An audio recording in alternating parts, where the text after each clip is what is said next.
तुम्ही पाहत आहात MCN न्यूज मराठी। बुलढाणा शहरापासून हाकेच्या अंतरावर असलेल्या भादुला गावाजवळ 13 डिसेंबरपासून 3 दिवसीय तबलीग इस्तेमाचे आयोजन करण्यात आले होते। या इस्तेमाचा सोमवार दिनांक 15 डिसेंबरला सामूहिक दुआने समारोप झाला।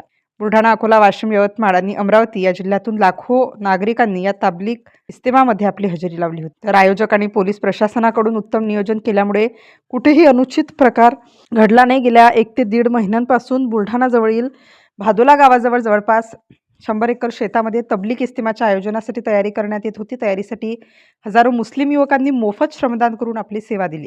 3 दिवसीय इस्तेमामध्ये माणुसकीचा धर्म कसा पाळावा, माणसाने माणसाशी कसे वागावे यासह पवित्र कुराणमधील आकाए नामदार हजरत मुहम्मद सल्लल्लाहु अलैहि वसल्लम यांनी दिलेले उपदेश मौलवी उलमांनी मुस्लिम बांधवांना सांगितले। या 3 दिवसीय तबलीग इस्तेमामध्ये 5 वेळची नमाज पठण देखील करण्यात आली। या इस्तेमामध्ये चांगल्या प्रमाणात स्वच्छता ठेवण्यात आली। सोमवारी 15 डिसेंबर रोजी दुपारी 12 वाजेच्या सुमारास सामूहिक दुआने इस्तेमाचे समारोप झाले। समारोपनंतर मुस्लिम युवकांनी व पोलिसांनी उत्तम नियोजन केल्यामुळे लाखोंच्या संख्येत नागरिक आल्यानंतरही बुलढाणा खामगाव रस्त्यावर कुठेही वाहतूक विस्कळीत झाल्याचे पाहायला मिळाले नाही।